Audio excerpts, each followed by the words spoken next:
Okay, all right, if I get your attention, we'll get started. All right, this is the penultimate lecture in the anti-penultimate class of this semester. That means it's the second to last lecture, the third to last class, and so you're almost done. You're almost done. So what we gotta do is we gotta get through happiness, the end of the happiness lecture today. We just gotta get through all this happiness. We can just get through. We'll be okay. Then we'll do the relationships lecture today. Then on next Tuesday we will what are we doing? Oh yeah, the carpe diem lecture, final thoughts. Then the review for the exam. Then the evaluations of the class. So we'll have to be absurdly efficient next Tuesday. If I say like the sky is green, you gotta not ask a question because we will not have time for it. We just won't. I would go through today and get into the Tuesday stuff, but it's just not feasible. So that's the schedule as it goes going forward. Then also people have been asking about the review sheet for the exam. As usual, it'll be out the day before the review day. So Monday night at the latest will be when the review sheet gets out. It's possible the review sheet for the third exam will get out faster, but we can't really count on it. So and then yes, on Tuesday, next Tuesday, we will have paper copies in class for you in case you don't have a computer. So any questions about any of this?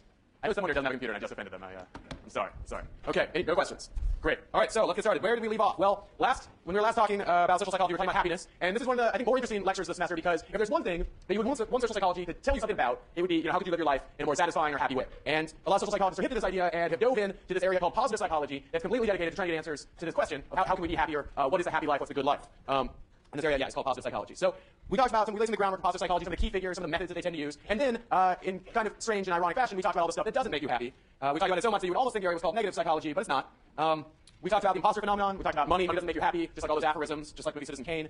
Possessions don't make you as happy as experiences do, and excessive rumination and fixation on problems does not make you happier, and so on. We talked about two categories of sources of happiness. We finally switched to like what does make you happy, and there's two categories of sort of fleeting sources of happiness, like these things, and those are, they're good, I guess, they make you happy. But positive psychologists are more interested in more enduring sources of happiness. What are some things, some behaviors, activities you can engage in that will make you kind of chronically more happy than you would be otherwise? And here were some of those things. We started going kind of fast, so I'll recap some of these things. Relationships make you happy, be they friendships or romantic relationships. Relationships make you happy, they connect you to other people. They can be a source of social support when you're down, when you're in times of need. They can be your pen and paper essay exercise, right? Give you people that you can communicate your problems and troubles to, get things off your chest, and begin to feel better, triggering your affective immune system. Also, pro-social behavior makes you happier. A lot of people think this is sort of puzzling. Why would it be that doing things for other people would make you happier? And for whatever reason it does. Charitable giving and volunteering may seem like a way to benefit other people in the world, and it surely is, but then it is also a way that you can make yourself happier as well. Helping friends. And then this is a big one, which I don't remember if I returned to this later in the lecture, but expressing gratitude. Gratitude is an interesting thing. There's been a lot of research on this over the last 4 or 5 years, and I've conducted a little bit of research on gratitude. Gratitude is very interesting because it's sort of subtle.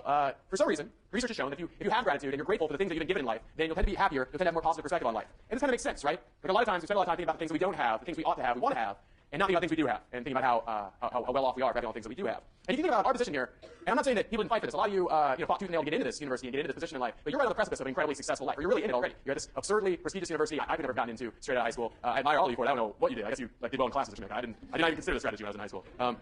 But very wise of you to do that.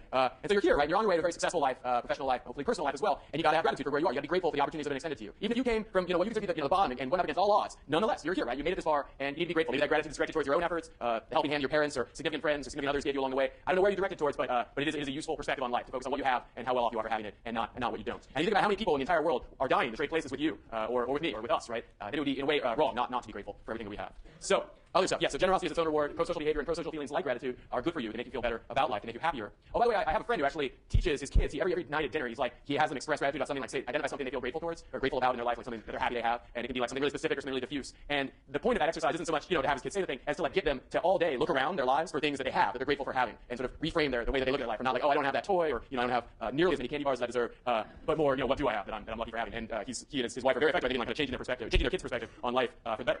And they're buying fewer toys and candy bars as a result. Very clever of them. Other stuff that makes you happy: exercise, physical activity, fitness. Now, going to do these things doesn't make you happy. It's a total drag. But then you're actually doing them, and then afterwards, and then the effect it has on your everyday life is very positive. And believe me, I find that very difficult to say to you, but it is just true. It is true.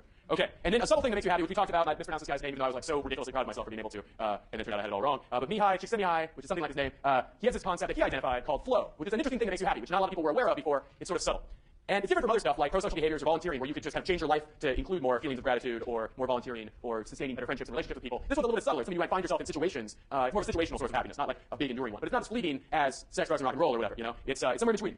And they found this from doing these beeper studies, where they would beat people and say, what are you doing right now? How happy are you? And they found that there's this interesting thing called flow that makes people happy. And flow is when you become totally immersed in a task that is both challenging and stimulating, but well suited to your abilities. This is very interesting. It's interesting, but we actually are really happy when we do some task that really challenges our mental and possibly physical faculties, pushes us right to the edge, where we're completely consumed and immersed in the task, but it doesn't push us over the edge, right? We're not over that edge into, I'm overstrained, I feel bad at this task, I'm overtaxed. Like trying to juggle, 5 balls at once, something maybe none of us here can do, or like maybe 1 or 2 of you can do or something. And that would be frustrating. You would not be in flow. But for those of you who can juggle, 3 balls at once, that would actually be the kind of thing, if you could do it continually, you might lose yourself in it. It fully taxes your consciousness. You become consumed in the task, and you enjoy it. So examples: shooting baskets, rallies in tennis, or table tennis. I love table tennis.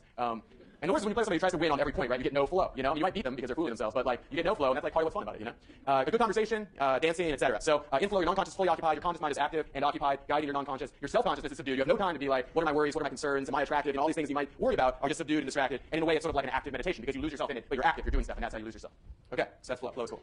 Can you quiet that guy? Thank you. Okay, meditation. Meditation is another thing that tends to make people happy. Not so much at the time, but longer term. When you're meditating, it's really the absence of thought and feeling and emotion. You sort of empty your brain. That's what I'm told is the purpose of it. I am terrible at meditation. As you might guess, I'm sort of the opposite of meditation. So, but I admire people who do meditation. My sister's really into meditation. She's good at it. It's really, really good for her. Meditation makes you happier. Longer term, it increases your ability to regulate your emotions, which is interesting because you're sort of emptying your brain, emptying your thoughts, trying not to think about anything. It's interesting that would make you better at regulating your emotions and not getting excessively aroused or not in the way that you're maybe thinking, like excessively, like physiologically, emotionally aroused.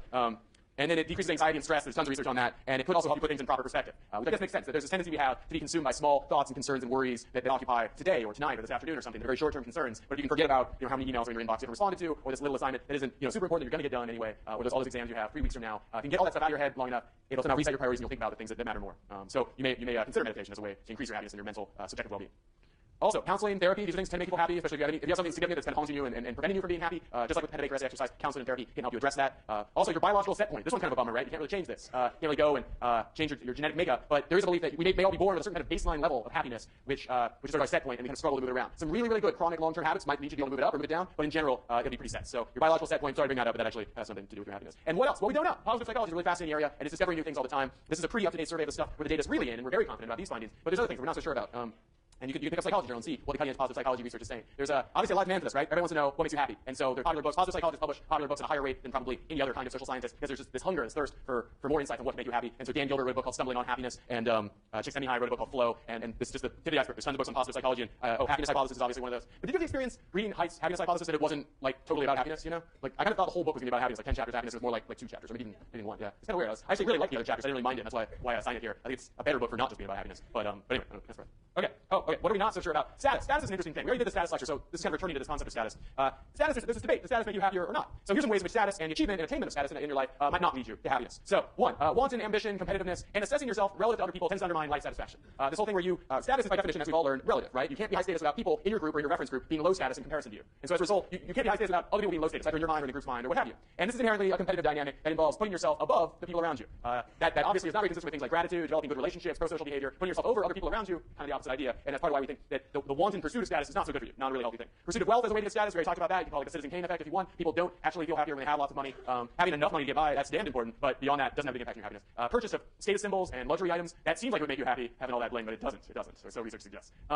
Also, ambition, the pursuit of status, can cause you stress. Because what happens, right? Like you drive yourself to be as successful as possible, say, in this reference group amongst undergraduates at Berkeley. And you should strive for success. Don't get me wrong. Get your great grades, advance your life and your career. I think that's great. But being consumed by this relentless ambition to advance yourself in reference groups can be a soulless, all-consuming task which you will never satisfy. Why? Because you'll keep moving on to new reference groups, right? Like let's say you can totally kick ass in this reference group and you can be one of the best people, most respected people in this reference group. Well, then what happens? You get promoted to a new reference group, right? You get brought to some other reference group wherein you will then have to struggle your way up to the top of that. And then what happens? You get promoted until eventually, you're a senator, but you're still not the president, right? And there's nowhere it can end where you're really at the top. Where you're at the top of the top. They keep putting you in these new groups where you then are like, oh crap, I got to start all over again, And indeed, that's what graduate school is like. So, yeah, I'm just kidding. Go to graduate school. And I'm not telling you not to succeed. I mean, it would be pretty foolhardy to tell a room full of Berkeley undergraduates not to succeed because you're well on your way already. And I commend that. And I think it's one of the things I really respect about all of you. But I think that there's a way to succeed that's healthy and there's a way to try to succeed that isn't. And that relentless all-consuming ambition and effort to put yourself above the other people around you, that's really not the right motivation. You should be doing it for yourself, for your family, because it somehow fulfills you. Do it for the right reasons, not the wrong ones. Don't do it in such a way that it divides you from other people.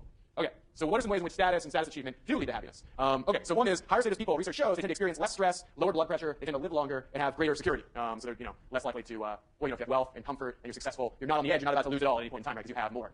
Also, higher status tends to lead people to pay you respect, it leads to popularity, it can lead to relationships. What we're seeing here is 2 very different ways to pursue status, right? There's a way to pursue status and attain status, wherein it will reduce your stress, lead to relationships, and lead to respect, and there's a way to pursue status that can undermine all that stuff.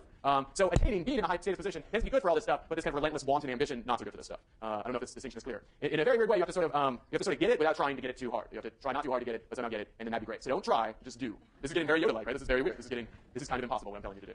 But I don't know that it is. It's some sort of, every time you talk about happiness and you try to synthesize it all and put it together into a single message, you end up sounding like a Buddhist. Like the Buddhists, they got it figured out. They're like, do the middle path, try, succeed and all that, but don't overdo it. Don't be too self-focused. I don't know, they have it figured out. So, and Height is the same way. Height has the same observation where he's like, yeah, the Buddhists got it all figured out. Okay. So maybe it's ambition and the relentless pursuit of status that's unhealthy, but actually having status is good for your physical and mental health. I'm scared to ask the questions because it's so obvious that they're all to be poked in this very confusing message, but are there questions? Yes?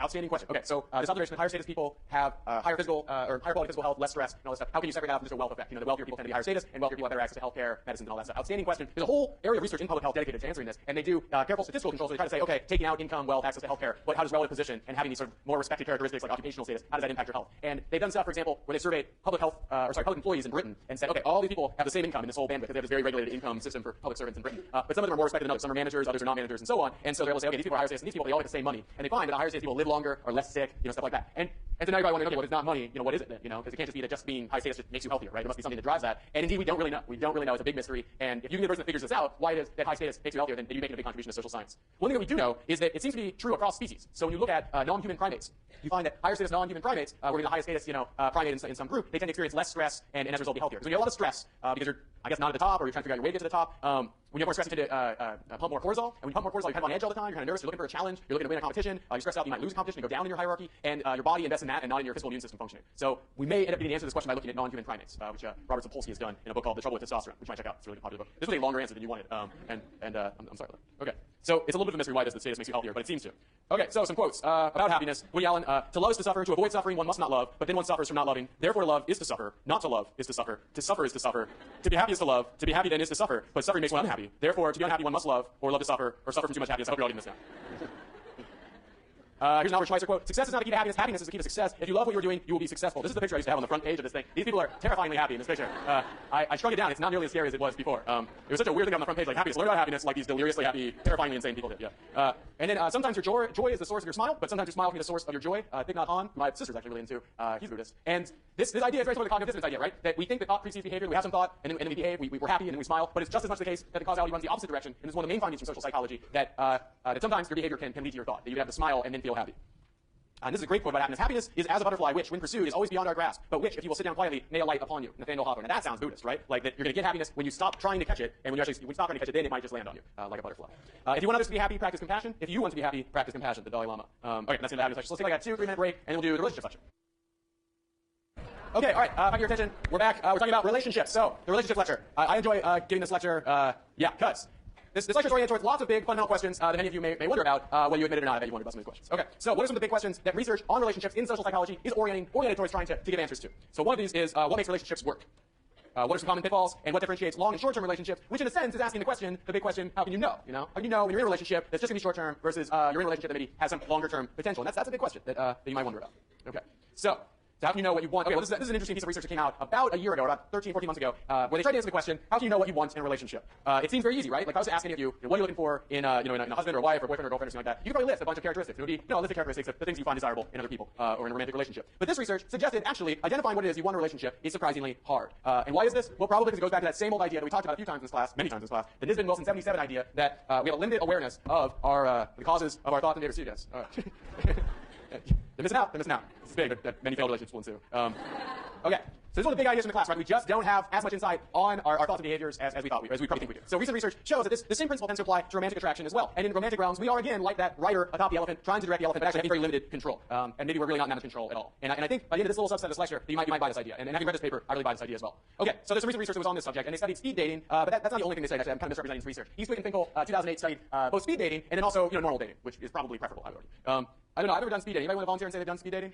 Nobody. All right. Thank you, sir. All right. I'm open to it. I just haven't done it. Okay. So past research shows that mate preferences are heavily gendered. I was showing this to somebody yesterday, and she's like, why do you think mate preferences like they're like animals or something? And I was like, I don't know. But I know that a lot of research on romantic attraction tends to look cross-species and say, what are the same, which is weird, but they do this. And so they tend to refer to mates because it's not always humans. So anyway, past research on your preferences for romantic partners, we'll say, are heavily gendered. And when you ask people what they want in a romantic partner, they tend to give what might be sort of the stereotypical responses. So men report greater concern for the attractiveness of their partner. So men more than women say they want an attractive, young partner. And then women tend to say that they're more interested in resources. They want like a wealthier, or they don't necessarily say it that way, but like, a guy with a stable income. But this is heterosexual relationships. My apologies for over-focusing on heterosexual relationships. But